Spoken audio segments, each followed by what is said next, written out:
pourrez recevoir. Donc là, typiquement, pour la réunion d'aujourd'hui, j'ai coupé, j'ai fermé mon Outlook, je me suis mis en ne pas déranger sur Teams. Mon smartphone, pareil, j'ai activé le mode ne pas déranger, comme ça, j'ai aucune notification qui vont venir déranger ma présentation. Et enfin, dernier point, quand on est à distance, du coup, on ne se voit pas forcément, on n'a pas forcément la caméra d'activer. Évitez de couper les gens, de les mettre en mute ou de couper la parole en pleine presse. Quand on est dans une réunion déjà en présentiel, on va éviter de le faire, mais c'est peut-être un petit peu plus facile de le faire si on veut recadrer, par exemple, la réunion. Quand on est à distance, ça peut vite être compliqué et vite être conflictuel. Donc, laissez le temps aux gens de terminer et puis recadrer après coup, ou ne mettez pas en mute en plein milieu d'une explication. Là, c'est l'une des pires choses à faire quand on fait une conférence à distance ou une réunion à distance. Maintenant, on va rentrer un petit peu plus. Donc là, c'était les conseils un peu plus haut niveau. Ça s'appliquerait à n'importe quel outil de visioconférence et pas que à Microsoft Teams. Par rapport à ce que disait Sébastien, à la fin des sessions, on envoie des petits questionnaires et ça nous permet du coup de savoir ce que vous avez pensé des sessions, ce que vous avez pensé des sujets et ce que vous aimeriez voir aux prochaines sessions. Là, dans ce qui était principalement ressorti, c'était un petit peu revenir aux usages de l'outil et aux fonctionnalités présentes que vous pouvez utiliser tous les jours. Donc moi, je vais commencer par vous expliquer à quoi servent les canaux et derrière vous montrer comment est-ce qu'on crée des canaux. Donc déjà, à quoi ça sert un canal et qu'est-ce que c'est? Quand vous déployez une équipe, alors Sébastien vous parlera un petit peu plus tard de déployer une équipe de manière un petit peu plus deep dive, un petit peu plus touchy en prenant une équipe modèle et en la déployant. Mais si vous ne savez pas ce que c'est que générer une équipe depuis un modèle, vous avez probablement déployé plein d'équipes vierges où vous déployez juste l'équipe et puis à l'intérieur, vous allez avoir un canal par défaut qui est le canal général. Lorsque vous déployez cette équipe, ce canal général est automatiquement par défaut présent et vous ne pouvez pas le supprimer. Ce canal, à quoi il sert? On l'utilise en règle générale pour discuter de sujets globaux à tous les canaux que vous pourriez avoir ou qui ne rentreraient dans aucun des canaux que vous pourriez avoir. Il est important d'avoir aussi en tête qu'il y a une limite dans le nombre de canaux que l'on peut déployer. On ne peut déployer que 200 canaux maximum par équipe, ce qui fait déjà vraiment beaucoup de canaux. Et l'objectif principal d'un canal, ça va être d'organiser les sujets de discussion et l'échange de fichiers autour d'un sujet en particulier.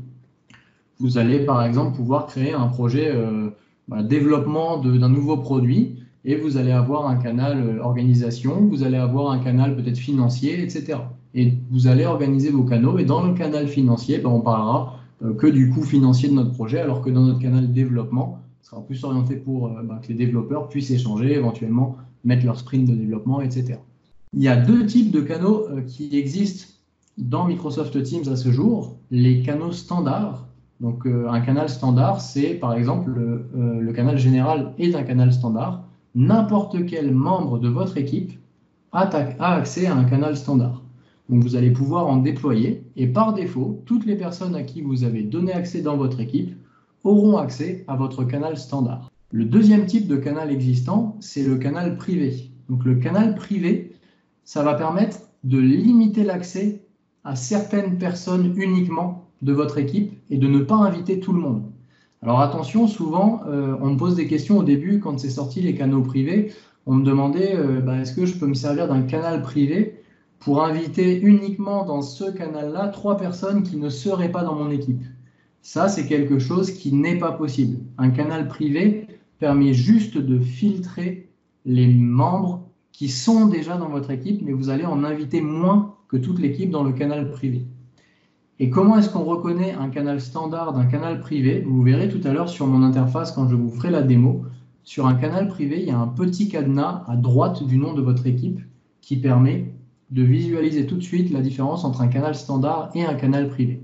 Alors, rapidement, on ne parlera pas trop technique durant cette présentation, mais on pensait que c'était quand même important que vous sachiez où est-ce qu'étaient stockées vos données entre les canaux standards et les canaux privés. Il me semble que Sébastien ou Florian en avait parlé lors de nos précédentes sessions. Lorsque vous envoyez des documents dans Teams, ils sont stockés en arrière-plan dans SharePoint Online. Lorsque vous, du coup, uploadez des documents dans un canal standard, Qu'est-ce qui va se passer? Dans la bibliothèque SharePoint, il va y avoir un dossier qui va être créé qui portera le nom de votre canal et tous les documents seront mis à l'intérieur de ce dossier-là.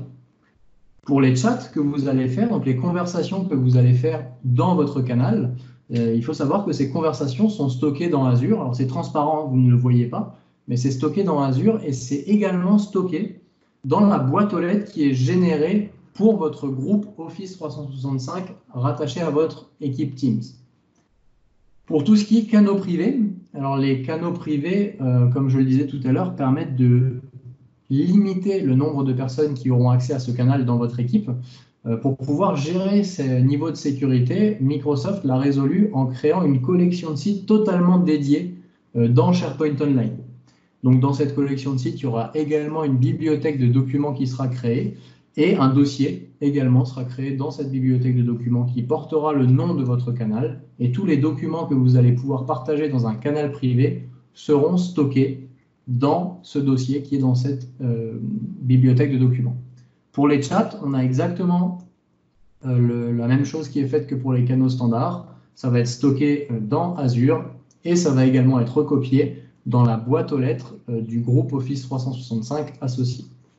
Donc ça, c'était juste un petit éclaircissement de où était stocké votre donnée. Il faut savoir que Teams, c'est vraiment juste une surcouche applicative qui va derrière utiliser plusieurs produits de la suite Microsoft pour que vous puissiez, vous, interagir facilement via une seule et unique interface. Derrière, lui, va utiliser un petit peu de SharePoint pour stocker les données, un petit peu d'Azure pour stocker les chats. Tout à l'heure, on verra du Planner avec Julien. Pareil, Planner, c'est un produit à part qui vous sera remonté dans Teams, mais qui est vraiment un produit dédié à part. Comment est-ce qu'on crée un canal maintenant? Alors, on va aller tout de suite après dans de la démo. Comme ça, je vais vous faire à chaque fois des démos par rapport à ce que je vous montre. Dans les slides qui vous seront partagés à la fin de cette présentation, j'ai intégré 2 vidéos YouTube qui permettent de voir exactement les choses que je vais vous montrer dans la démo, à savoir comment est-ce que je crée un canal standard en partant de 0 et comment est-ce que je crée un canal privé en partant de 0. Donc quand vous aurez les slides, vous voyez qu'il y a le petit play sur chacune des vidéos qui vous permettra de jouer chacune de ces vidéos-là. Ok, donc je vais passer maintenant à la démonstration. Alors pareil, ça ne devrait pas tarder à arriver. Donc très rapidement, vous voyez à l'écran que j'ai 2 équipes. Une équipe qui s'appelle Demo Teams et une équipe qui s'appelle Équipe Test. Et elles ont déjà plusieurs canaux qui sont présents. Si on prend Équipe Test, bon, j'ai le canal général, qui est le canal déployé par défaut lorsque je crée une équipe. Et on constate que j'ai un canal qui s'appelle canal privé, un autre canal qui s'appelle mon canal, et un dernier canal qui s'appelle mon canal privé. Donc déjà, visuellement, comment reconnaître un canal standard d'un canal privé? C'est ce que je vous disais tout à l'heure. On a le petit cadenas qui est présent à droite du nom d'un canal. Ça indique que ce canal-là est privé, et ce canal-là est privé également. Alors que le canal qui s'appelle mon canal et le canal général sont des canaux standards. Maintenant, comment est-ce que je crée un canal? Tout simplement, je clique ici sur les 3 petits points présents à droite du nom de mon équipe et je vais venir cliquer sur « Ajouter un canal ». Ici, il faut que je nomme mon canal. Éventuellement, vous pouvez y ajouter une description. C'est facultatif, donc ce ne sera pas bloquant si vous n'en mettez pas une. Et après, il va falloir que vous veniez choisir la confidentialité de votre canal. Par défaut, c'est standard qui est sélectionné. Si jamais vous voulez transformer ça en équipe privée, vous pouvez venir sélectionner privé. On en créera une juste après en privé également pour que vous voyez à quoi ça ressemble. Si jamais vous voulez automatiquement afficher votre canal à tous les membres, donc c'est ce qu'on voit sur la gauche ici, en dessous de l'équipe. Si on veut forcer le fait que les canaux soient visibles à l'écran pour tout le monde, on va venir cocher cette case-là. Lorsque je clique sur « Rajouter », comme j'ai choisi un canal standard, je n'ai pas besoin de dire quel membre a accès à ce canal, puisque par défaut, le canal standard récupère l'intégralité des membres de mon équipe, et ces gens-là auront accès à mon canal. Maintenant, exactement la même démonstration est pour créer un canal privé. Donc, je viens ici, hop, privé, description, canal privé, et je vais venir changer ici la confidentialité et choisir privé. Vous allez voir que maintenant, quand je vais cliquer sur suivant, mon canal ne va pas être créé, mais on va me demander d'ajouter des utilisateurs à ce canal. Et alors, je peux cliquer sur ignorer si je veux en inviter personne, mais ici, Si je veux inviter, par exemple, Jean Dupont qui n'est pas présent dans mon équipe, eh bien, je ne pourrai pas le faire. Il me faudra absolument prendre des personnes qui sont présentes dans mon équipe. Par exemple, Florian Guérin est présent dans cette équipe, donc je peux l'inviter. Donc je l'ajoute à mon canal. Je clique sur le bouton terminer. Et ce canal privé, donc vous voyez qu'il y a bien le cadenas qui est présent, tous les membres de l'équipe Demo Teams n'y auront pas accès. Il y aura uniquement moi qui viens de créer ce canal privé avec mon compte utilisateur et Florian Guérin que j'ai ajouté. Par exemple, Sébastien ou Julien, qui seraient également membres de Demo Teams, n'auraient pas accès à ce canal et ne le verraient même pas. Ils ne verront pas à l'écran, ils verront que les 3 canaux standards auxquels ils ont accès. J'ai terminé pour la démonstration des canaux. Je vais reprendre mes slides.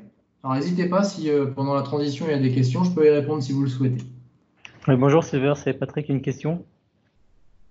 Oui, vas-y Patrick, je t'écoute.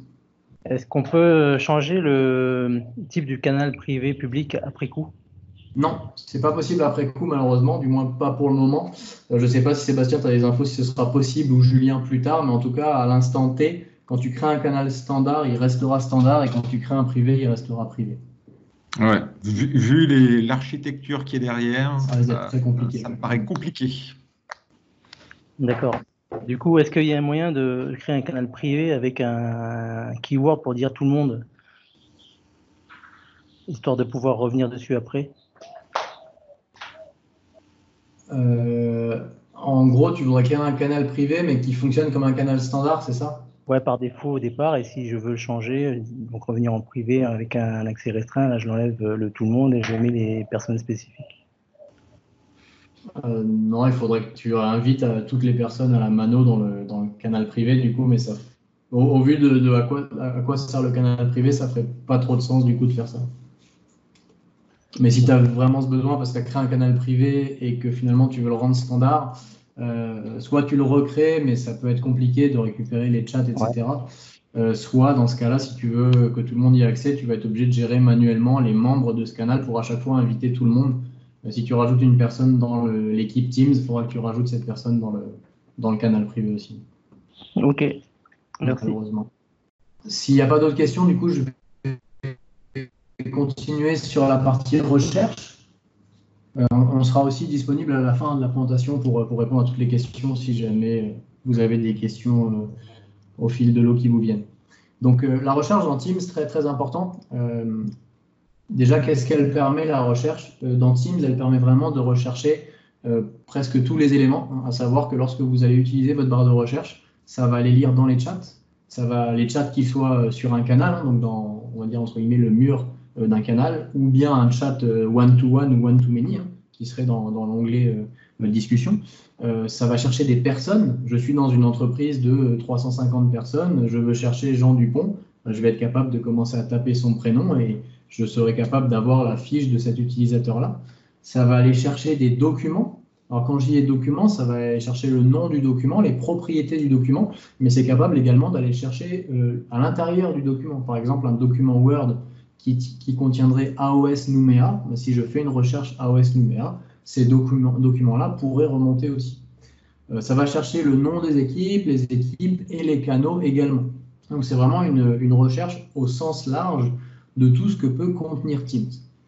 Pour ceux qui connaissent SharePoint, quand on fait une recherche SharePoint, on ne voit que les éléments auxquels on a le droit d'accès dans la recherche. C'est exactement la même chose dans Teams. Je ne vais pas avoir des documents qui vont ressortir quand je fais une recherche, puis quand je vais cliquer dessus, un message qui va me dire « vous n'avez pas accès à ce document ».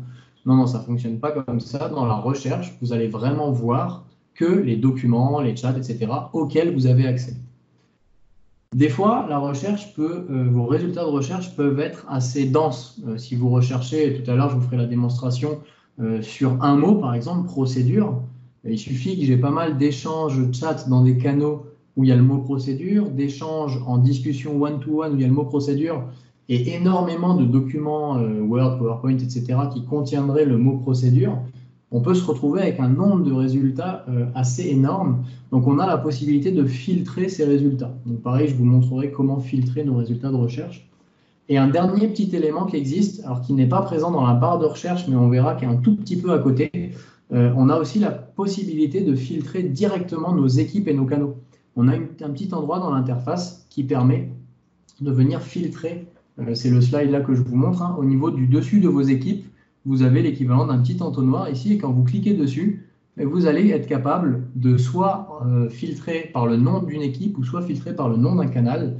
Et ce qui sera visible en dessous, au niveau de votre zone équipe et canaux, sera uniquement les éléments qui correspondent à votre demande de filtre. Là où la recherche, en contrepartie, hein, c'est la fameuse zone que l'on a en haut, toute la grande barre présente ici. Lorsque vous allez rechercher quelque chose, ici le mot procédure, vous allez avoir tout un jeu de résultats. Alors là, je suis dans l'onglet fichier, mais je pourrais avoir aussi des résultats au niveau, alors de personnes, c'est peu probable que quelqu'un s'appelle procédure, mais je pourrais en avoir au niveau de l'onglet message. Il suffit que j'ai discuté une seule fois avec quelqu'un et que j'ai mis le mot procédure et il ressortirait dans message. Donc là, pareil, je vais vous faire la démonstration de ça. Hop. Donc, je retourne sur mon environnement de test que je vous partage tout de suite. Donc pareil, normalement, il devrait rapidement arriver à l'écran. Si juste au moins une personne peut me confirmer, comme ça je peux continuer. Bon. Super. Donc là, je vais exactement faire la même chose que dans mes slides, c'est-à-dire d'abord commencer par vous montrer comment est-ce qu'on peut filtrer juste les équipes et les canaux présents ici. Là, dans mon équipe, dans mon environnement de test, ce ne serait pas très utile parce qu'on voit tout à l'écran, mais si je prends mon environnement de production SF2I, je dois être membre au moins d'une quarantaine d'équipes dans lesquelles il y a au minimum 2-3 canaux par équipe. Donc là, au niveau de l'écran, ben, c'est plus trop visible et le filtrage et la recherche m'aident tous les jours. Donc là, par exemple, imaginons que je veuille filtrer sur démo. Ben, vous voyez que j'ai tapé le mot démo et automatiquement, il me surligne mon canal qui s'appelle mon canal démo. Et ça me permettra, en cliquant dessus, d'arriver directement dans ce canal. Quand vous n'avez plus besoin d'utiliser ce filtre, vous pouvez cliquer sur la petite croix pour effacer cela. Ensuite, la recherche générale. Ben, si par exemple, je tape Jean, je fais rechercher, vous voyez que là, dans l'onglet messages, j'ai des messages, des chats que j'ai envoyés à Jean. Donc, vous voyez, moi, je suis connecté avec le compte qui s'appelle administrateur ici. Et ben, administrateur a envoyé à Jean, bonjour Jean, comment vas-tu il y a 5 heures.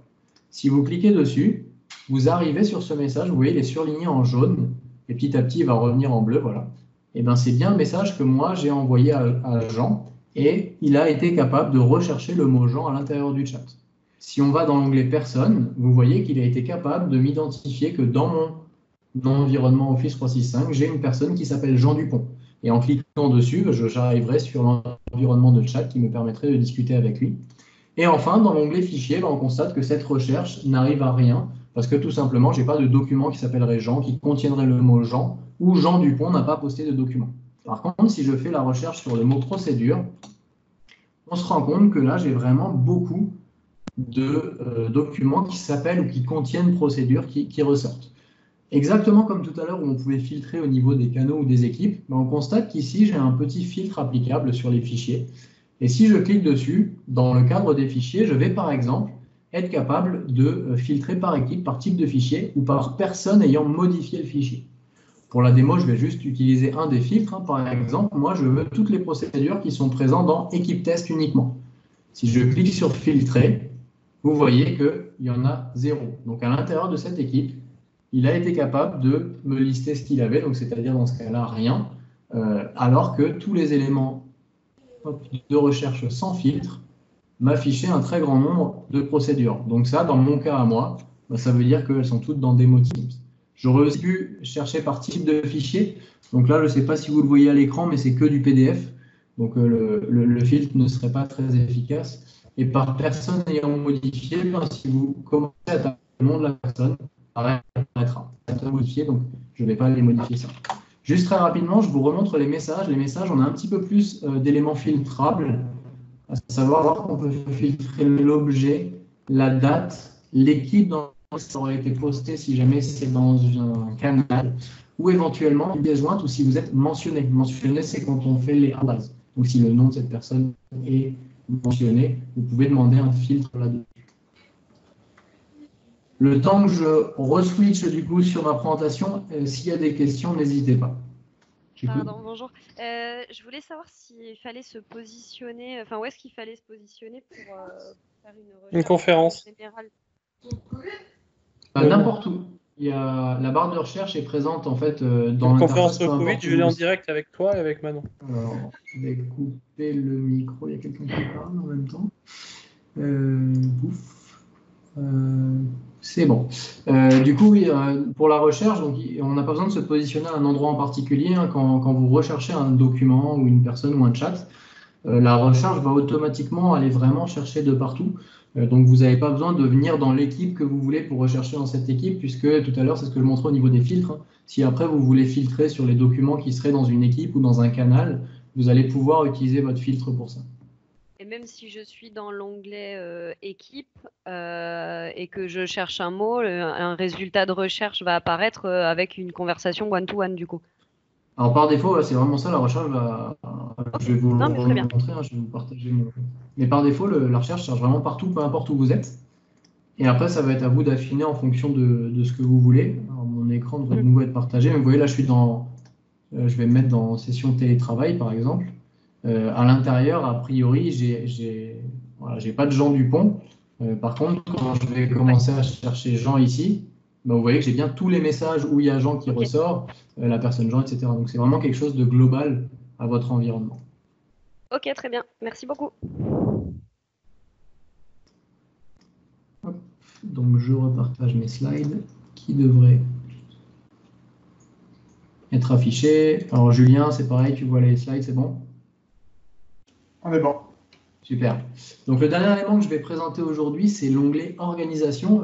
Peu de personnes y font attention, mais lorsqu'on est sur une discussion avec une personne, on a un onglet qui s'appelle organisation qui va nous permettre de voir où se situe la personne dans mon organisation en termes hiérarchiques. Donc, ça permet vraiment d'avoir l'équivalent d'un organigramme de votre société qui va s'afficher par rapport à la personne avec qui vous discutez. Et ça permet aussi de remonter la personne du dessus ou les personnes en dessous et puis de voir de nouveau l'organigramme basé sur ces personnes-là. Donc là, pareil, hein, la démonstration sera bien plus parlante. Hop, donc je prends... Hop là. Donc ça devrait arriver rapidement aussi. Je pense que vous devez l'avoir à l'écran. Donc là, vous voyez, je me suis mis sur ma conversation que j'ai avec Jean Dupont. Donc là, je suis au niveau de l'environnement conversation de Teams.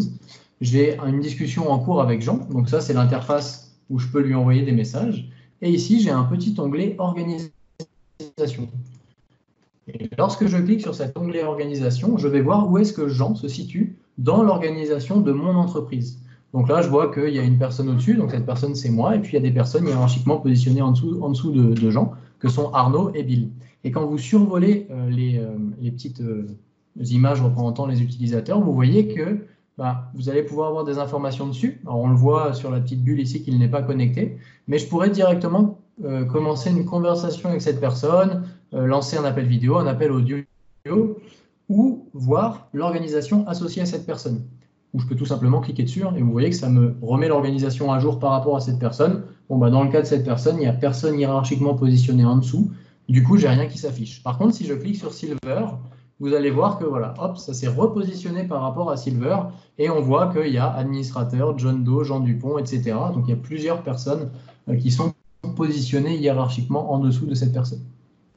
Très rapidement sur cette interface-là, je n'avais pas prévu d'en parler, mais je fais un très très rapide détour. L'onglet fichier vous permet de voir l'intégralité des fichiers que vous auriez partagés avec cette personne. Donc là, j'en ai partagé aucune, mais imaginons des Word, des PowerPoint, etc. que vous avez partagés dans l'onglet conversation. Ils seraient tous visibles directement via l'onglet fichier. Et l'onglet activité, c'est ce que Jean aurait pu faire dans les équipes auxquelles lui et moi on appartient. Donc, ça permet un petit peu de voir l'historique de choses qui ont été faites avec cette personne. Et si je ne dis pas de bêtises, c'est au tour de Julien de prendre la parole. Donc, j'ai arrêté normalement mon partage. Le temps que Julien set up son environnement, si vous avez des questions, que ce soit sur la recherche, sur les canaux, ou bien sur ce que je viens de vous montrer, là, les différents onglets présents au-dessus du nom d'une personne, n'hésitez pas. Bon, a priori, c'était très clair. Mais s'il y a des questions, on pourra laisser le temps à la fin à toutes les personnes. Donc bonjour à tous, à toutes celles que je n'ai pas dit déjà saluer, en tout cas aujourd'hui. Je vais donc prendre la suite sur ce qu'a pu vous présenter Silver et notamment continuer sur les onglets.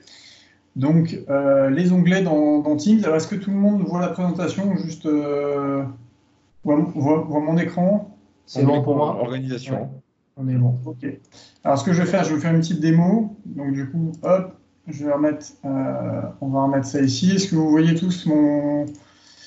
Les onglets, alors moi je vais vous présenter cette partie de Teams qui est souvent peu utilisée, mais vous allez voir en fait qu'il peut vraiment être, si elle est bien exploitée en tout cas, à forte valeur ajoutée pour vos équipes.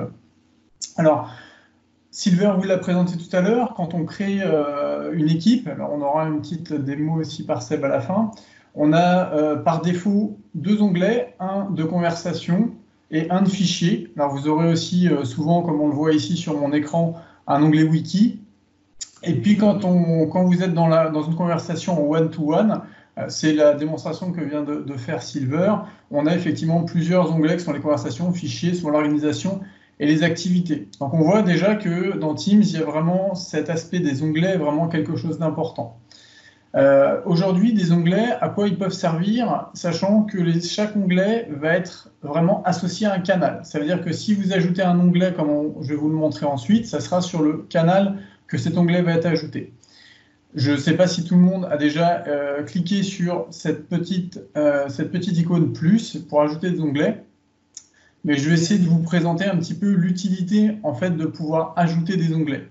Il y a plusieurs cas d'utilisation en fait sur lequel un onglet peut être intéressant, sachant que quand ça permet à l'utilisateur donc de passer en fait d'un contexte à un autre, par exemple, si vous voyez mon écran d'une conversation au fichier ou à un wiki, donc ce qu'on pourrait avoir comme cas d'usage, c'est que par exemple, si vous avez des outils internes, que ce soit du tracking, des outils RH, etc., ce qui peut être intéressant, et c'est justement là aussi tout l'intérêt de Teams, c'est vraiment d'être un portail vers vos applications et vers vos outils. C'est-à-dire, ça veut dire que si vous avez une application, on va prendre RH qui est accessible par le web, vous pouvez très bien ici rajouter en fait un onglet de façon à ce que vos utilisateurs sur un canal général puissent rapidement accéder en fait à cette application-là. Alors je prends l'exemple d'un site RH, mais ça pourrait être vraiment beaucoup d'autres sites. Ça pourrait même être le site institutionnel ou une partie d'un site institutionnel. Je vais vous montrer ça. D'ailleurs, tout de suite, par exemple, si je veux rajouter le site de façon à ce que toutes les personnes qui sont sur mon équipe de démonstration ici de l'AOS d'aujourd'hui, que je veux en fait que toutes les personnes puissent accéder au site, je vais simplement ajouter un onglet. Vous en avez donc pléthore ici, on y reviendra sur certains, et notamment site web. Donc ici, par exemple, je vais mettre le site de l'AOS. Je ne sais pas si tout le monde a été dessus, mais ce sera l'occasion. Alors, vous n'avez pas accès, mais je pourrais très bien vous ouvrir les accès là. On va prendre le site de l'AOS, de souvenir, ça doit être ça.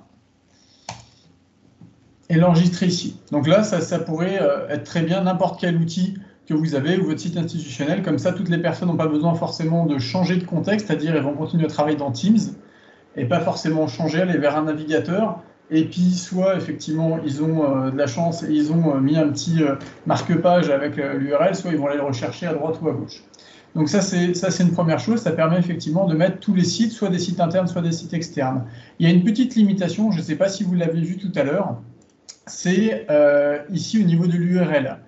L'URL, vous êtes obligé d'avoir un site sécurisé pour pouvoir l'ajouter en onglet dans Teams, donc HTTPS. Si vous essayez de mettre un HTTP, à être très content, voilà, cette URL n'est pas valide. Donc c'est obligatoirement un site sécurisé et j'espère d'ailleurs que tous vos sites le sont aujourd'hui. Alors ça c'était le premier cas d'utilisation, simplement rajouter un onglet, ce qui permet rapidement voilà, de pouvoir switcher d'un contexte de conversation, par exemple à votre outil, quel qu'il soit. Donc c'est un point d'entrée véritablement, une porte ouverte, une fenêtre ouverte sur vos applications d'entreprise. Donc ça, c'est la première chose. La deuxième chose, c'est que si, par exemple, les onglets, on voit qu'on a accès aux fichiers, ça vous l'avez déjà vu, mais ce qu'on peut aussi faire, c'est aller chercher des fichiers qui sont ailleurs, qui sont, par exemple, dans un SharePoint.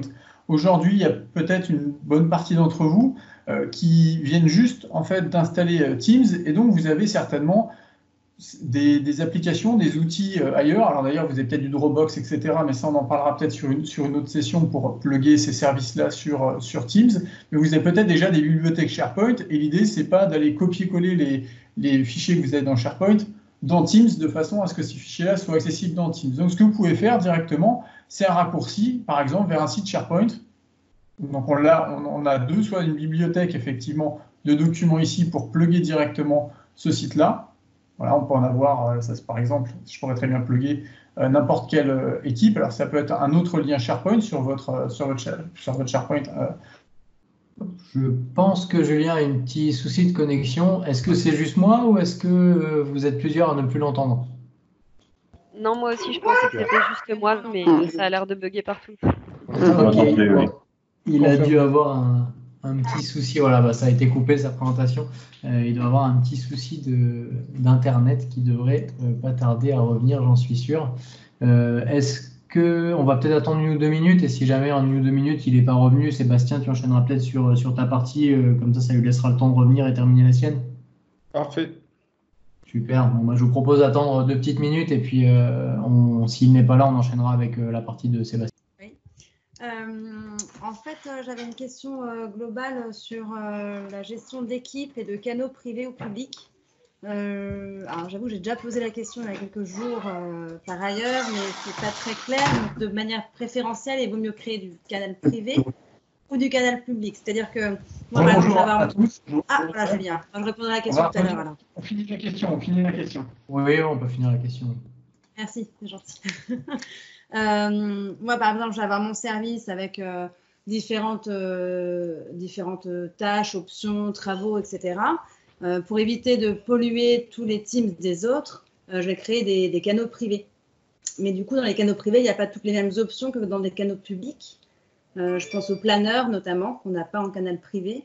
Et du coup, est-ce qu'il vaut mieux, en bonne gouvernance, en bonne gestion, en bonne pratique, multiplier les équipes plutôt que les canaux, et du coup avoir plusieurs équipes avec 1 ou 2 canaux, ou plutôt avoir une équipe avec plein de canaux, mais qui seront forcément plus privés, voilà, juste pour avoir une vision un peu plus globale et extérieure, surtout externe, vision externe.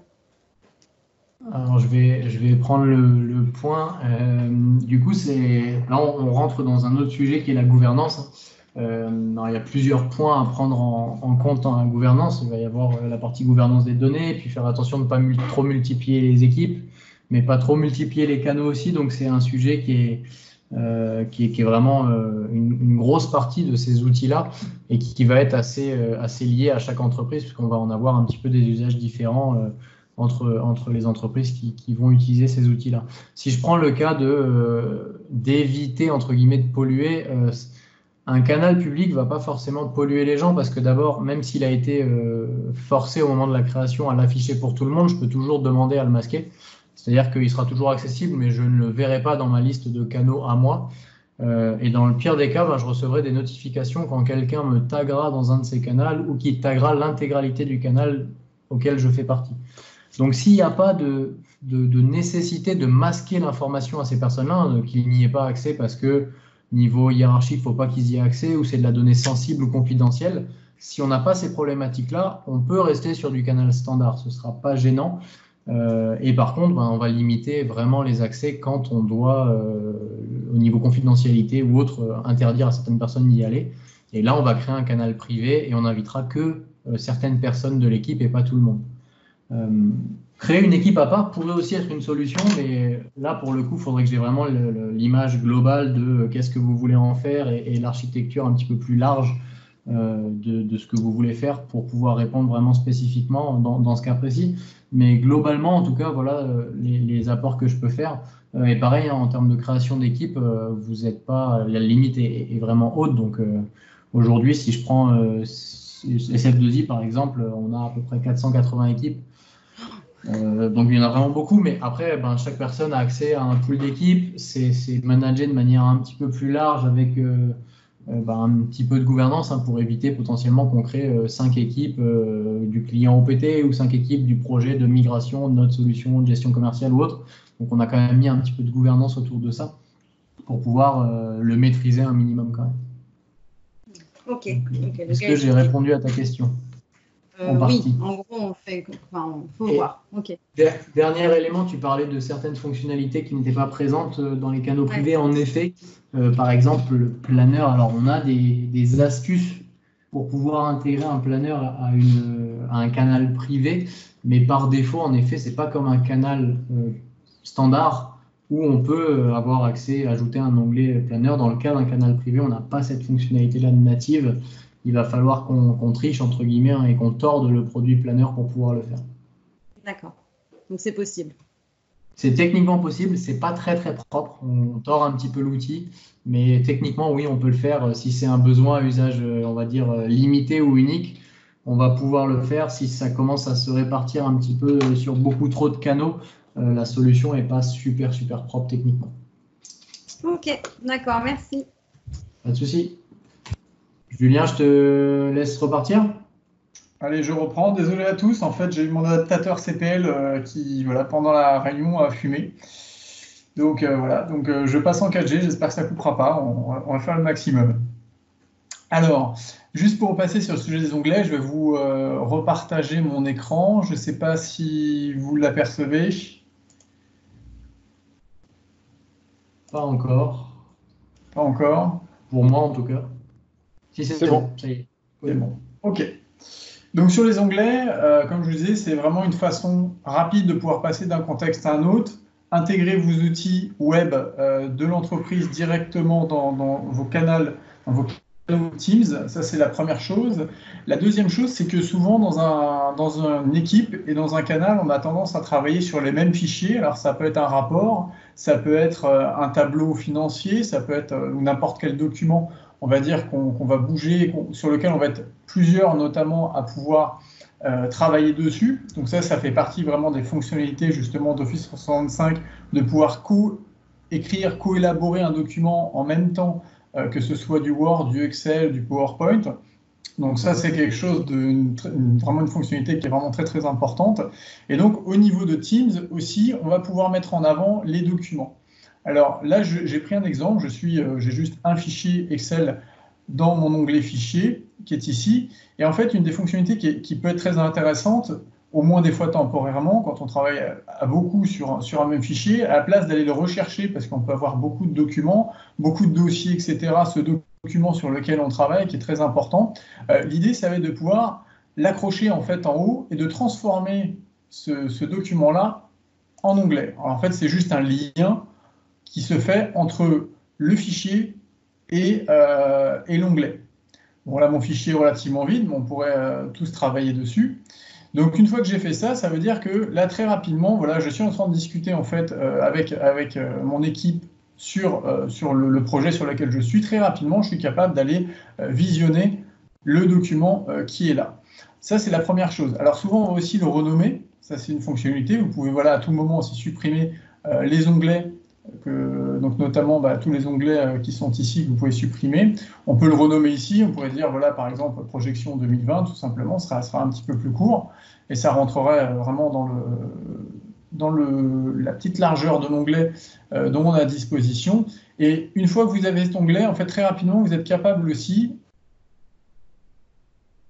directement dans Excel si c'est le cas, ou même très rapidement de pouvoir ici voir les commentaires qui sont dans votre fichier, ça c'est la première chose. Mais surtout, en fait, vous êtes capable ici de démarrer une conversation sur le document. Donc ça, c'est quelque chose que vous pouviez faire, mais là, en fait, le fait de l'avoir directement, donc là, je pourrais très bien dire à quelqu'un, voilà, je suis en train de travailler dessus, et en fait, pouvoir garder le chat, en fait, mais uniquement sur ce document-là. Donc ça permet, comme on le voit rapidement, je peux très bien être ici, hop, de passer directement sur mon fichier, de pouvoir éditer mon fichier, l'ouvrir si je veux là, et avoir mon chat spécifique à ce document-là qui s'affiche directement. Donc voilà, en termes de gain de productivité, c'est quand même très intéressant. Alors les onglets ne s'arrêtent pas là, puisque les onglets, aujourd'hui, je ne vais pas forcément vous le montrer, mais je vous parlais tout à l'heure d'intégrer vos applications métiers, mais ça veut dire qu'on peut aussi intégrer beaucoup d'autres choses, par exemple des formulaires. Vous pourriez très bien intégrer un formulaire directement dans votre canal, mais on pourrait aussi intégrer beaucoup d'autres choses. Et typiquement, c'est beaucoup d'autres choses. Ça pourrait très bien être une application Power Apps. Ça veut dire que vous commencez à faire rentrer des outils liées à votre métier directement dans Teams. Donc, plus besoin d'aller se connecter sur Power Apps, d'aller à droite ou à gauche. L'application pourrait directement être mise à disposition avec une expérience utilisateur unifiée autour de Teams. Donc ça peut être des choses très intéressantes. Alors, ça peut marcher avec Power Apps, ça peut marcher avec Power BI. On pourrait très bien aussi personnaliser vos propres onglets. Donc, vous pourrez aussi avoir des développements qui pourraient se faire autour de ça. Je ne reviendrai pas dessus parce que où on pourra faire une session, si ça intéresse des gens, d'intégrer des applications dans Teams. On pourrait se faire une session une autre fois. Il y a beaucoup d'avantages à l'intégrer dans Teams. Et également, on pourrait très bien mettre aussi un chatbot à disposition dans un onglet. Par exemple, si on avait un canal sur l'ARH, effectivement, mettre l'outil du RH, mettre un chatbot sur le RH, etc., etc. Donc là, ça permettrait vraiment de proposer à l'utilisateur des fichiers, de la conversation, vos outils web, et puis tous les outils après derrière, on va dire, qui pourraient être intégrés directement, des chatbots, du support, etc., etc. Donc ça, c'est, voilà, globalement, en essayant d'être assez concis, parce qu'il y a beaucoup de choses à dire dessus, l'intérêt de pouvoir utiliser ces onglets et toutes les possibilités qui sont offertes. Alors, si vous essayez, vous verrez qu'il n'y a pas que ça, il y a beaucoup d'autres applications qui peuvent venir s'intégrer. Et comme je le disais tout à l'heure, vous pourriez très bien aussi développer des applications qui viendraient directement s'interfacer et s'intégrer dans Teams.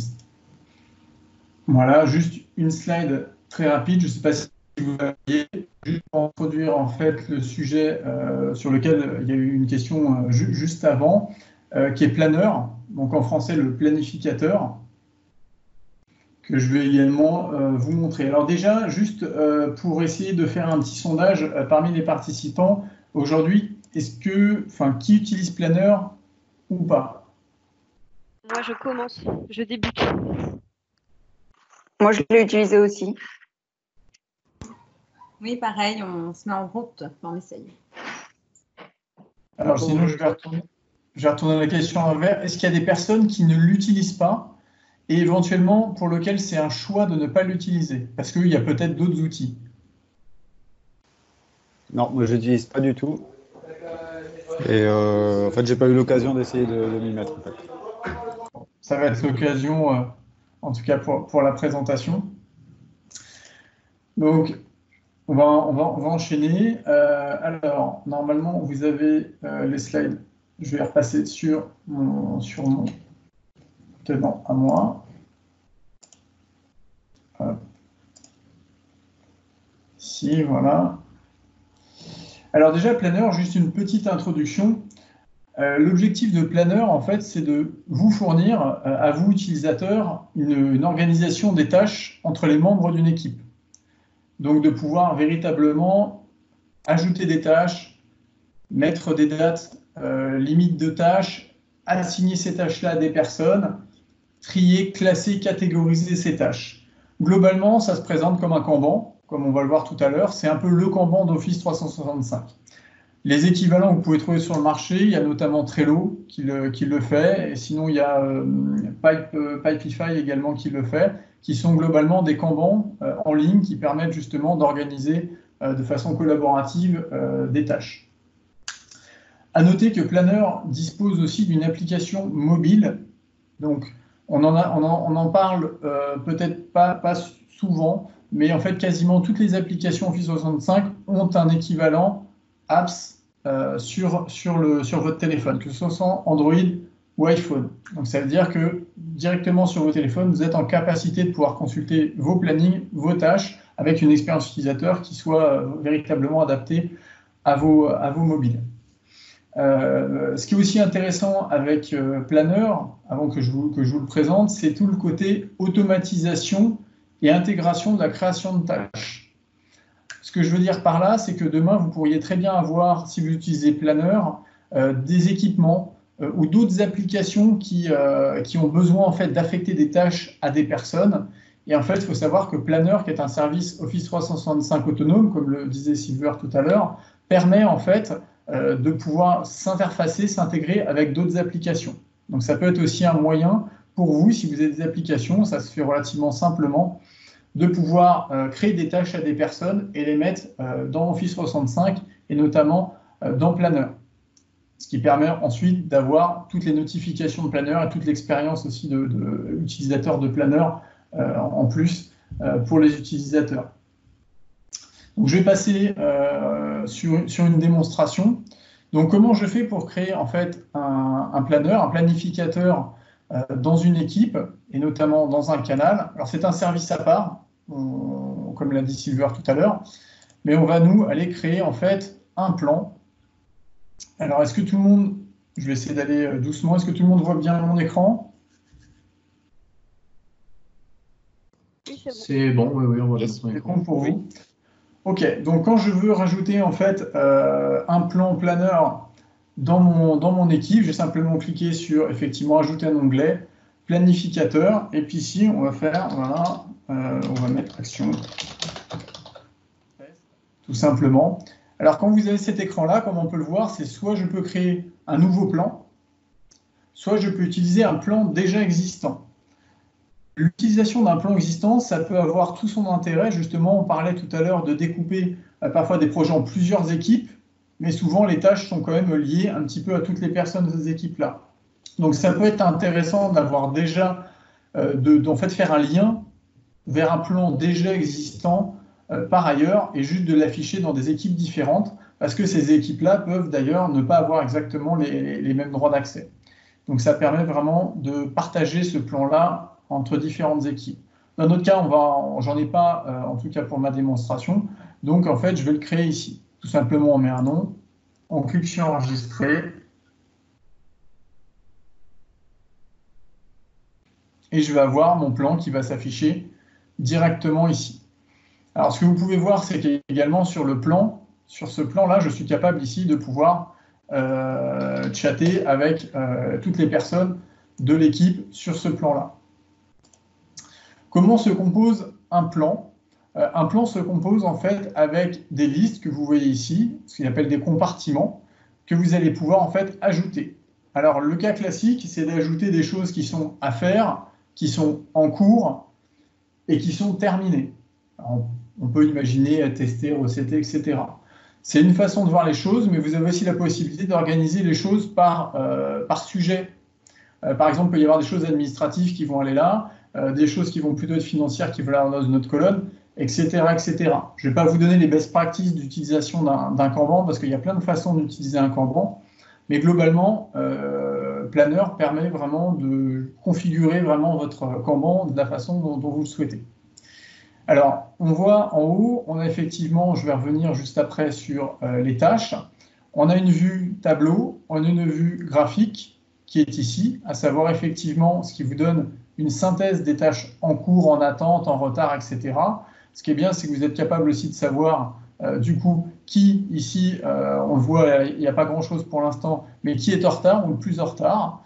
Voilà. Et puis, vous avez également un planning, puisque chaque tâche peut avoir une date d'échéance et donc avoir effectivement être mis de façon temporelle dans un planning.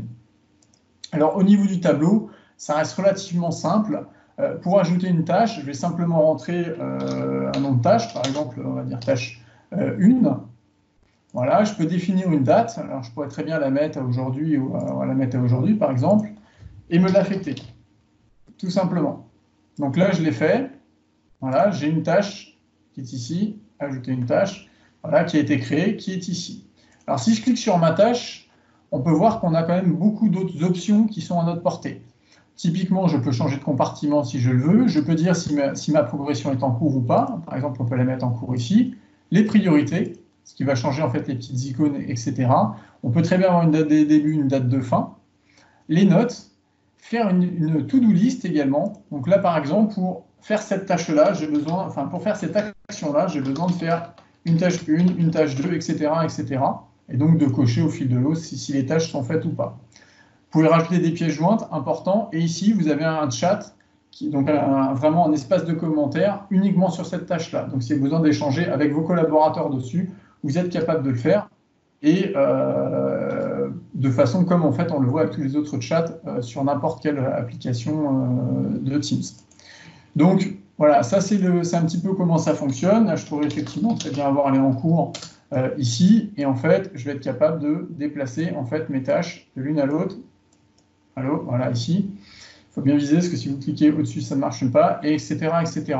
Donc voilà, on est vraiment dans le cadre d'un Kanban en ligne, c'est ça qui est vraiment intéressant, et sur lequel on peut voir, je vais avoir un petit peu plus de données, voilà, en cours ici, qui se met, et donc on sait, voilà ce qu'il y a. Voilà. Au niveau de Planner, il faut savoir que les invités peuvent aussi contribuer. Ça veut dire que si là, dans le cadre de l'équipe qu'on a sur la OS Online qui est publique, les personnes qui sont invitées peuvent très bien venir contribuer à Planner. Par contre, ils vont être limités, ils ne pourront typiquement pas créer de plan. Voilà. Au niveau des licences également, Planner est intégré avec tout ce qui est Business Premium essentiel, les E1, E3, E5 et aussi pour l'éducation. Voilà, ça, c'est les licences que vous avez directement pour pouvoir utiliser Planner en termes de siège licence. Est-ce que pour cette petite présentation de Planner, est-ce qu'il y a des questions? Oui, bonjour Julien, c'est Patrick. Une question sur les commentaires dans les tâches. Oui. Le commentaire ne va pas aller à la personne à qui on a attribué la tâche, mais il peut être ciblé, ou est-ce que quoi qu'il arrive, la personne affectée recevra aussi ce commentaire? Alors, il y a un système de notification par mail aussi qui se fait. Ça veut dire qu'ici, là, je me suis mis tout seul, mais je peux rajouter en fait beaucoup d'autres personnes. Et alors, il y a aussi une politique, c'est-à-dire qu'il y a des choses il y a des notifications, il y a des choses à régler aussi parfois pour les notifications. Mais dans tous les cas, effectivement, quand toutes les personnes qui vont être affectées à la tâche seront notifiées. Et on peut élargir la notification en mettant, par exemple, en faisant un quelqu'un qui n'est pas sur la tâche. Si je fais un ici, on voit qu'il ne se passe pas grand-chose. Parce qu'en fait, dans les commentaires, il n'y a pas de complétion. Donc, c'est vraiment sur les personnes qui sont déclarées au niveau des attributions ici. Ok, merci. J'aurais une question par rapport aux notifications, s'il vous plaît. Est-ce que j'ai essayé de chercher dans pas mal d'endroits, j'ai pas encore trouvé. Est-ce que les notifications sont uniquement mail, ou est-ce que on a la possibilité d'intégrer en fait d'avoir la notification dans Teams directement, que ce soit dans l'activité ou dans l'équipe, dans les canaux? J'ai pas réussi à avoir ces options-là en fait. Alors, la seule façon, mais peut-être que Sylvain et Sébastien auront des informations complémentaires que j'ai trouvées pour faire ça, parce que j'ai eu besoin de le faire il y a peut-être déjà une bonne année, c'était de passer par Power Automate. Et donc, du coup, étant donné qu'en fait, Planner est intégré en termes de connecteur d'un Power Automate, d'un Power Apps, également sur Azure, c'est très facile de lui dire, voilà, par exemple, quand j'ai une tâche qui est créée ou quelque chose qui se passe sur cette tâche-là, je suis capable d'aller notifier telle ou telle personne. D'accord, mais ça se passe pas, la configuration de ça ne se passe pas dans le planner de Teams directement. Il faut passer par un autre Non, ça, moi, j'ai pas retrouvé. La notification, elle ne remontera pas directement dans Teams. Pourquoi? Parce que Planner est indépendant. D'accord. C'est un peu la faute de la tambouille de Microsoft. Non, mais ça m'évite de continuer à chercher des heures si c'est pas possible. Merci si en vous tout cas. pouvez, ça nous intéresse, mais non plus, on n'a pas vu. Comme tu le dis, Sébastien, je pense que c'est lié au fait qu'on soit sur des services très différents. Et c'est pour ça qu'à l'époque, il faudrait qu'on regarde, mais je pense que ça sera à peu près la même solution. Ça passera par un service tiers de type Power Automate pour pouvoir faire parler les deux services entre eux. Très bien, merci beaucoup. J'avais également une question par rapport à Planner. Est-ce qu'il est possible de faire des exports en fait, de la liste de tâches pour faire des rapports ou des choses comme ça? Alors, la fonctionnalité, je ne l'ai pas encore trouvée. Je ne l'ai pas recherchée depuis des mois parce que j'en ai eu besoin aussi à un moment donné. Mais pour moi, aujourd'hui, je n'ai pas, peut-être pas dans Teams, même au niveau de Planner, c'est pas gagné. Je sais que l'export, moi, je l'avais fait en me connectant en mode développeur sur le service Planner pour faire un export au final. Mais j'ai pas, en termes d'interface utilisateur, j'ai pas souvenir qu'on ait cette option-là. Alors tu l'as, mais dans Ok, merci. Planner à part.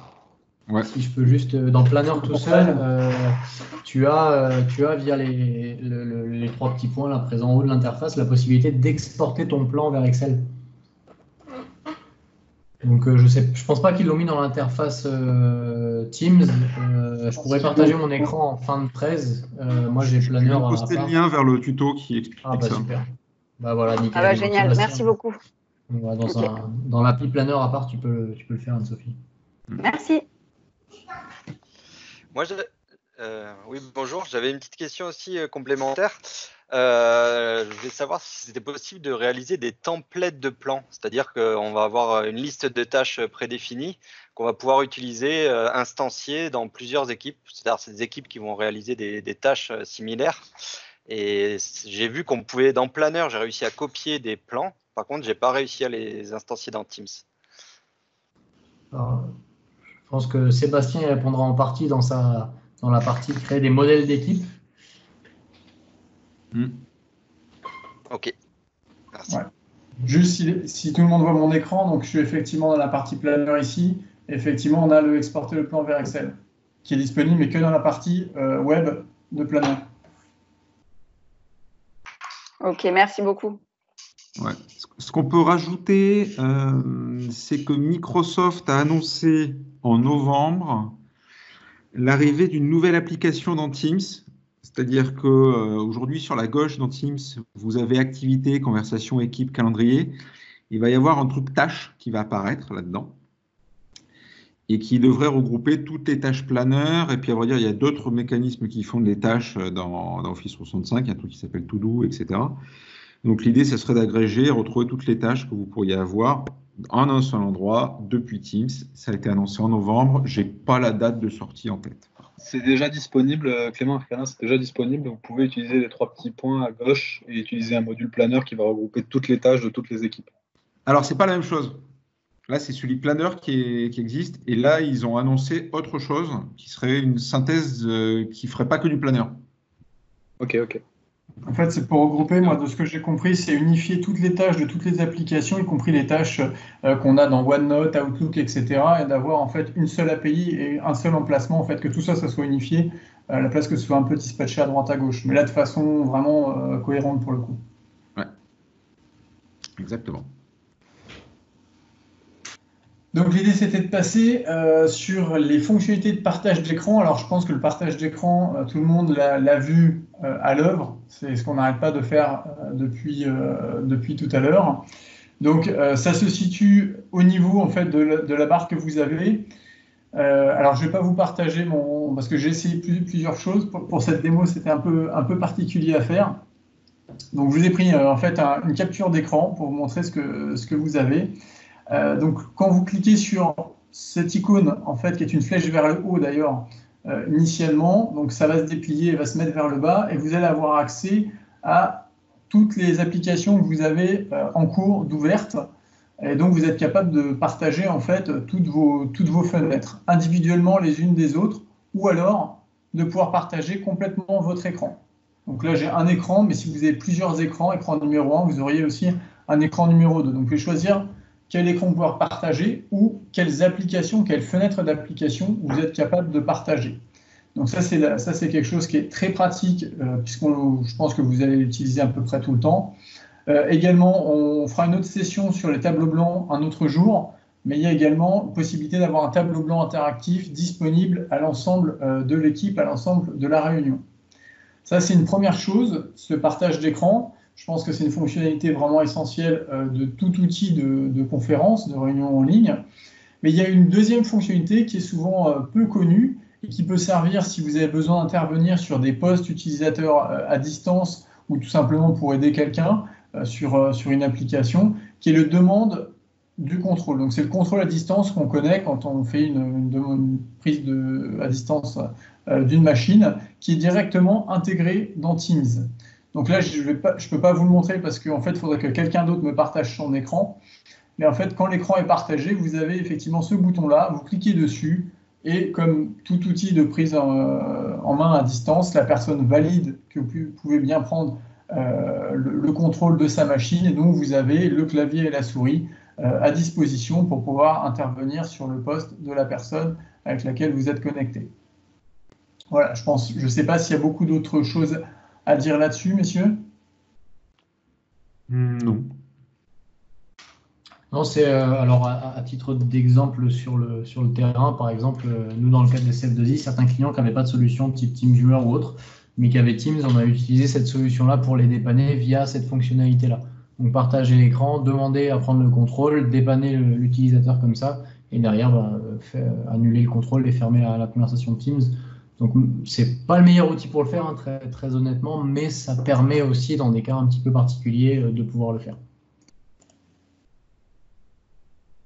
Alors, il me semble qu'il y a une restriction d'ailleurs sur les personnes anonymes aussi qui peuvent venir chercher le contrôle à distance. Je crois que les personnes anonymes ne peuvent pas le faire. C'est désactivé par défaut. Ouais, il faut l'activer. C'est désactivé par défaut, mais j'ai vu l'option il n'y a pas longtemps. Là, ouais, c'est dans les paramètres.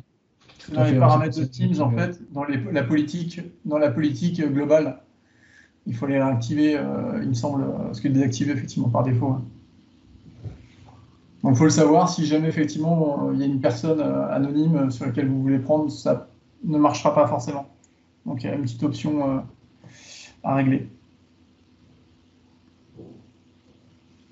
Et ben, pour ma part, on a fait le tour de ce que je devais présenter. On a encore pas mal de petites choses à voir, et donc je vais laisser la main, à moins que vous ayez des questions dessus, peut-être le temps que Sébastien reprenne la main dessus, qui va vous présenter en fait la création d'équipes. Alors, on ne va pas parler de la création d'équipes en elle-même, mais surtout de la création d'équipes à partir d'un modèle. Vous avez vu aujourd'hui, Silver vous a expliqué la création de canaux. Julien a parlé de la création des onglets. Et donc, quand vous créez une équipe, au bout d'un moment, vous commencez à avoir quelque chose avec un certain nombre de canaux, un certain nombre d'onglets, un certain nombre de paramétrages. Eh bien, sachez que vous pouvez comme ça définir des modèles pour vos équipes. C'est-à-dire qu'une fois que vous avez une équipe qui correspond à un usage type, dès lors que vous allez avoir le même type d'usage, eh bien, vous serez capable, en quelque sorte, de copier-coller l'équipe en enlevant le contenu de cette dernière. L'avantage de faire ce genre de mécanisme, ça permet d'avoir, par exemple, eh bien, si vous avez une méthodologie de gestion de projet, il sera peut-être pertinent dans votre process, vous avez peut-être 3-4 grandes étapes du cycle de vie de projet. Ça peut être pertinent d'avoir, par exemple, les 4-5 canaux qui correspondent à ces 4-5 étapes. Eh bien, ça serait d'avoir, dès que vous créerez un Teams pour un projet, d'avoir les mêmes canaux pour tous les projets et qui suivent le process en cours. L'autre avantage pour vos utilisateurs, c'est de s'y retrouver mieux, c'est-à-dire que quand je vais aller d'un projet A à un projet B, d'un Teams A à un Teams B, ben, c'est de m'y retrouver parce que je retrouve les mêmes canaux, donc je sais à peu près ce que je peux retrouver là-dedans. Et puis, il va y avoir une rapidité de création parce que ça sera plus rapide de créer des Teams de cette manière-là. Alors, je vous fais une démonstration, par exemple. Voilà. Ici, par exemple, celle-ci, l'équipe qui est là, ça c'est une équipe que j'ai créée parce que j'organisais une session, un peu comme on fait aujourd'hui, avec quelqu'un, et à l'époque on était à l'autre bout du monde, donc on a utilisé Teams pour préparer cette session ensemble. On a voulu travailler le scénario, la préparation du Tenant Office 65, les scripts, les ressources, pouvoir discuter des personnes qui seraient présentes. Mais au final, ça c'est les grands sujets qu'on retrouve dès qu'on prépare une session à plusieurs. Eh bien, si j'ai envie de recréer un Teams parce que je dois à nouveau préparer une session du même type avec quelqu'un d'autre, je vais aller cliquer sur « Rejoindre ou créer une équipe ». Créer une équipe. D'habitude, ce que vous faites, c'est créer une équipe à partir de 0. Ce coup-ci, vous demanderez à créer une équipe à partir de. Là, il va vous proposer deux options. Créer une équipe à partir d'une équipe, c'est ce qui va nous intéresser aujourd'hui. Juste, voilà, vous sélectionnez votre équipe, vous dites équipe, et là, vous allez sélectionner l'équipe dont vous souhaiteriez repartir. Donc, par exemple, NWCP19, voilà. Il va vous remettre le même nom en mettant copier à côté. Donc, vous pouvez mettre le nom de la nouvelle session ou du nouveau projet que vous auriez. Il va forcément recopier tous les canaux. Vous pouvez ou non choisir de recopier les onglets. Alors, on va dire si vous ne recopiez pas les onglets, vous pouvez ne pas recopier les canaux. Reprendre les mêmes paramètres d'équipe. Est-ce que les visiteurs peuvent ou pas voir les gens, ou poster ou supprimer leur message, par exemple. Les applications et les connecteurs qu'on aurait pu mettre. On n'a pas parlé des connecteurs aujourd'hui, mais ce que vous auriez pu mettre là-dedans. Et est-ce que je remets les mêmes personnes ou pas? Vous cliquez sur créer, ça va créer une nouvelle équipe qui sera ainsi une copie de la précédente. D'accord? Ça correspond un peu en termes de logique. Si vous avez des modèles de fichiers Word, quand vous commencez un nouveau fichier, vous copiez-collez le modèle et vous repartez de ce dernier, là, ça va être un peu la même chose. Voilà, vous pouvez le faire et vraiment, ça coûte quelques clics. Je vous ai remis dans les slides vraiment comment le faire pas à pas, donc ce n'est pas la peine de prendre des notes. Mais voilà comment vous allez pouvoir comme ça dupliquer des équipes et vous créer des modèles. Ok. Que je souhaitais vous montrer et qui couronne un peu ce qu'on a vu, un peu tout ce qu'on a vu aujourd'hui. Et puis un dernier point aussi qui peut être assez intéressant. Et la question a été posée à un certain moment. C'était l'organisation des réunions, un peu comme je le fais justement pour les réunions si vous êtes déjà membre du Teams au travers duquel on organise la réunion, vous avez dû voir qu'on a les invitations qui apparaissent dans les canaux et qu'on a retrouvé la vidéo directement dedans. Alors là, ce que je vais vous montrer, c'est comment créer une réunion qui s'ajoute directement dans un canal. L'intérêt, ça va être quoi de faire cette méthode-là? C'est que ça va automatiquement vous faire partir les invitations. C'est le premier point. C'est que derrière, si vous allez dans le canal de la réunion, même si je n'ai pas reçu l'invitation parce que j'ai été rajouté après, je vais dans le canal, je retrouve la réunion, l'invite de réunion. Et s'il y a des commentaires qui ont été faits pendant la réunion, on les retrouvera dans le canal qui correspond à ça. Et enfin, si on fait une capture de vidéo, comme on est en train de le faire aujourd'hui, cette vidéo sera disponible directement à l'intérieur du canal. Donc c'est en gros, c'est un peu, voilà, on retrouve tout bien comme il faut, au bon endroit. Et la manière pour faire ça, sachant que d'habitude, vous avez certainement l'habitude de créer vos réunions directement depuis Outlook, parce que vous pouvez créer des réunions Teams depuis Outlook. Pour faire ce que je vous propose de faire aujourd'hui, à vrai dire, il ne faut surtout pas passer par Outlook. Il faut passer par l'onglet calendrier, par l'application calendrier de Teams, d'accord. Et depuis cet endroit-là, vous allez dire « Je veux créer une nouvelle réunion ». Ok. Quand vous créez ces réunions-là, vous allez pouvoir mettre un titre, comme vous le faites habituellement vous le feriez dans Exchange. Okay. La date, okay. L'heure. Alors, à noter que vous avez un assistant de planification qui existe, si vous mettez directement des destinataires, qui n'est pas très génial. Vous verrez, les contrastes de couleurs ne sont pas très bons. On peut jouer sur les répétitions et surtout, ce qui va être intéressant, l'option qu'on n'a pas aujourd'hui dans Exchange et qu'on peut trouver aujourd'hui quand on le fait directement depuis ici, c'est la possibilité d'ajouter la réunion directement, de la lier à un canal. Alors, je vais créer une nouvelle réunion par rapport au canal d'aujourd'hui. Je n'irai pas jusqu'au bout, parce que sinon, ça va vous envoyer des invitations et ce n'est pas génial. Mais là, en faisant ça, là, je viens de vous ajouter, moi, je viens de mettre dans le canal, d'accord, le canal aller plus loin dans Teams. Parce que j'ai fait ça, à vrai dire, ça considère directement que je n'ai pas besoin de vous remettre en tant que participant. Tous les membres, toutes les personnes qui ont accès à ce canal, qu'ils soient publics ou privés, c'est pour ça qu'on parle de canal, c'est parce qu'il y a des canaux publics ou privés, tous les membres vont recevoir l'invitation. Et donc, je n'ai pas besoin d'aller rajouter les gens en plus. Je peux rajouter des gens en plus, mais ça sera à faire si je veux inviter des gens qui ne font pas partie de ce Teams, par exemple, dans la réunion. Okay. Donc, je viens de vous rajouter. Du coup, la position, vous mettez généralement en ligne. Hein, c'est largement suffisant de dire plus, parce que vous allez recevoir le même type d'invitation que ce que vous avez reçu jusqu'à présent pour les gens qui étaient déjà dans le Teams. Vous mettez une description si vous le souhaitez, vous mettez votre titre. 2 remarques avant d'aller jusqu'au bout de la chose. faites bien attention, j'ai beaucoup cafouillé la semaine dernière là-dessus, de bien choisir le bon fuseau horaire.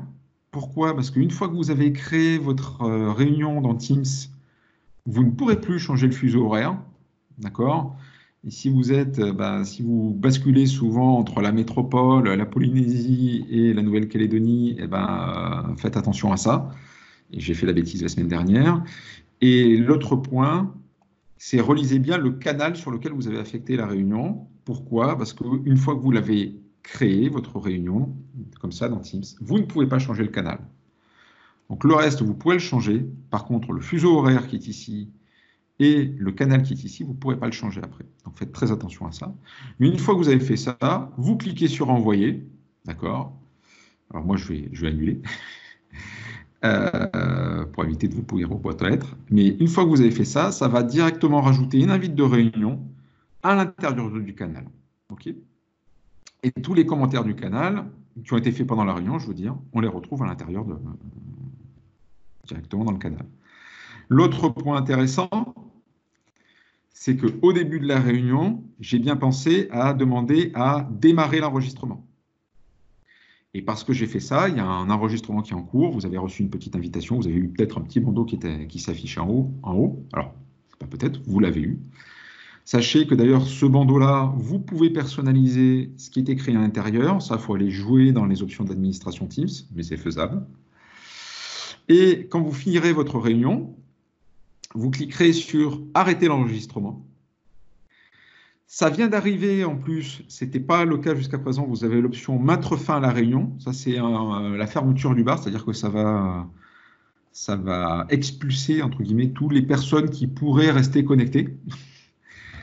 Donc, vous pouvez mettre fin à la réunion. Une fois que la réunion comme ça est terminée, qu'il n'y a plus personne dans la réunion, que vous avez cliqué sur « Arrêter l'enregistrement », vous allez voir quelques minutes après, vous aurez, comme ça s'est fait par exemple pour la semaine dernière, vous allez voir arriver un truc, voilà, comme ceci.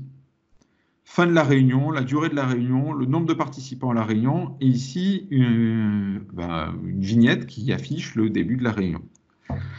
Si vous cliquez dessus et que vous êtes interne autonome, ça fonctionne et vous pourrez lire directement la vidéo. Donc, pour vos usages internes, c'est assez génial. Si vous êtes externe, et c'est le cas pour les gens aujourd'hui, pour tous les gens qui sont connectés sur la réunion d'aujourd'hui, je vous ai invité sur mon tenant à moi, donc vous êtes considérés comme des externes. Pour les externes, vous ne pouvez pas encore lire ce type de vidéo. Pourquoi? Parce qu'elles sont hébergées sur un service qui s'appelle Stream, qui fait partie de la suite Office 365, et Stream ne sait pas encore s'ouvrir aux externes. C'est dans la feuille de route de Microsoft. On leur a encore mis la pression le mois dernier parce qu'on a eu des réunions avec eux et il y a vraiment une très très grosse pression là-dessus. Donc ça devrait arriver prochainement. Mais voilà, pour les extérieurs, malheureusement, la seule méthode, quand on veut repartager la vidéo, par contre, vous allez dans la vidéo en question, vous demandez à l'ouvrir dans Stream. OK. Ça va fonctionner moyennement. Attendez un instant. Hop, je vais finir d'ailleurs là-dessus. Quand vous l'ouvrez dans Stream, cette vidéo, vous pouvez, quand vous voulez récupérer cette vidéo, ça lambine un peu, vous verrez qu'il y a une option en gros télécharger la vidéo. Donc vous pouvez vraiment récupérer le fichier .mp4 qui correspond au fichier vidéo. OK. Ce fichier, vous pouvez le retravailler, etc. Et malheureusement, pour partager avec les extérieurs, aujourd'hui, là, surtout pas des mains. Vous pouvez télécharger la vidéo ici, d'accord? 3 petits points, télécharger la vidéo. Vous récupérez cette vidéo et vous pouvez derrière la remettre sur un service de partage de vidéos autre, type YouTube. C'est ce que j'ai utilisé, c'est ce qui fonctionne encore le mieux aujourd'hui. Encore une fois, cette étape de repartage pour les extérieurs, prochainement, on ne devrait plus en avoir besoin. Donc voilà. Est-ce que vous avez des... Voilà pour tout ce qu'on voulait vous présenter aujourd'hui. Est-ce qu'il y a des questions par rapport à tout ça? Juste une petite question sur la création d'invitations via Teams directement.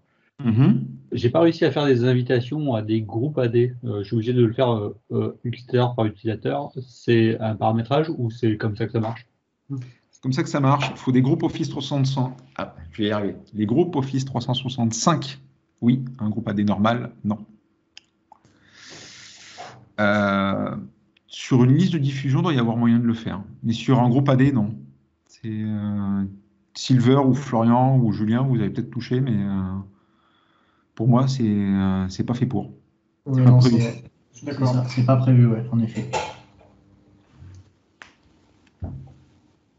Après, voilà. Pour la partie groupe Office 365, on pourra partager un super beau poster, hein, c'est assez grand, que vous pourrez avoir sur votre machine, là, qui détaille exactement déjà qu'est-ce que c'est un groupe Office 365, parce que c'est pleinement c'est vraiment la base de quand on crée une équipe Teams, ce qu'on ne voit pas parce que c'est une sous-couche vraiment technique, hein, c'est le déploiement d'un ensemble d'outils, d'un groupe Office 365, etc. Et là-dessus, il y a quelques MVP qui ont fait des super représentations graphiques de déjà qu'est-ce que c'est un groupe Office 365, à quoi ça sert, et en fonction de l'outil dans lequel vous en déployez un, à quoi vous avez le droit et à quoi vous n'avez pas le droit. C'est une représentation graphique qui est en anglais, hein, celle dont je parle, et on vous la repartagera dans le canal associé à la présentation d'aujourd'hui. S'il n'y a pas plus de questions, on vous remercie pour votre présence et pour votre participation. Je viens de poster dans les commentaires un lien vers le formulaire pour que vous puissiez nous partager vos retours. Sinon, vous le retrouverez de toute façon, si vous switchez sur Maintenance, même après la réunion, vous le retrouvez dans les commentaires de la réunion. Et je vous referai un post. Ça. Sachez donc, n'hésitez pas à remplir ce formulaire, notamment pour nous dire ce que vous souhaitez voir, ce qui vous intéresse le plus pour la prochaine session. Parce qu'il y aura certainement une prochaine session vendredi prochain. Et voilà, et puis n'hésitez pas à en parler autour de vous. Si vous connaissez d'autres entreprises qui peuvent être intéressées, n'hésitez pas à leur fournir les contacts. Chaque semaine, on refait un WizEvent pour les invitations, mais vous pouvez directement leur envoyer soit le mail qui est ici, soit les mails de Silver, Julien, Florian ou moi, pour qu'on les ajoute directement dans le Teams et pour qu'ils puissent directement avoir les informations pour la semaine suivante. Voilà, je vous remercie, je dépasse de 2 minutes, je m'en excuse, et je vous souhaite une excellente fin de semaine, un excellent week-end pascal, pour ceux qui le célèbrent, et à la semaine prochaine. Merci à tous. Merci à tous, bonne journée. Merci à tous, bonne fin de journée, au revoir. Merci. Merci.